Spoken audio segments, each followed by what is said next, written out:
ప్రజల యొక్క బడ్జెట్ అంటే ప్రజలు ఏం కోరుకుంటున్నాడో ఆ బడ్జెట్ని ఉగాది నాడు మనం ప్రతి సంవత్సరం ప్రవేశపెడదాం. ఆ తర్వాత ప్రభుత్వం ఏం ప్రవేశపెడుతుందో అది వాళ్ళ విఘ్నత, వాళ్ళ యొక్క పరిస్థితి. కానీ ఈసారి నుండి మాత్రం ప్రతి ఉగాదికి తెలంగాణ జాగృతి ప్రజా బడ్జెట్ని ప్రవేశపెడుతుంది.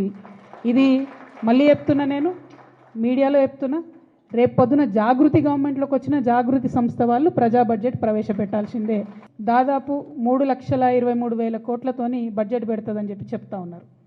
సో వాళ్ళు ప్రభుత్వంలో ఉన్నారు, ప్రజలు వాళ్ళని ఆశీర్వదించి దీవించారు కాబట్టి ప్రభుత్వంలో ఉన్నారు కాబట్టి 1,00,000 కోట్లు వాళ్ళు ఎట్లన్నా పెట్టుకొని, సోనియమ్మ పేరు పెట్టుకొని, రాజీవ్ పేరు పెట్టుకొని, ఎవరి పేరన్నా పెట్టుకొని, కానీ మిగతా 2,23,000 కోట్ల రూపాయల కోసం మాత్రం ప్రజల నుంచి వచ్చిన ఫీడ్బ్యాక్తోని తెలంగాణ జాగృతి ప్రజా బడ్జెట్ ప్రవేశపెడతా ఉన్నది.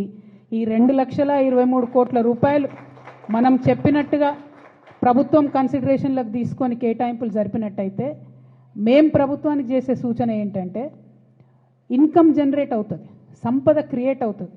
ఎట్ ద సేమ్ టైం అవసరమైన సెక్షన్స్ అన్నిటికీ కూడా వాళ్ళు కోరుకుంటున్నటువంటి సమస్యలు తీరడం కానీ, వారు కోరుకున్నటువంటి వనరు లభించడం కానీ జరుగుతుంది. నేనేమో గుడ్డిగా అందరికీ అన్ని పనిచేసేయండి, రాష్ట్రానికి ఆదాయం ఉండొద్దని అనేటటువంటి వ్యక్తిని కాదు.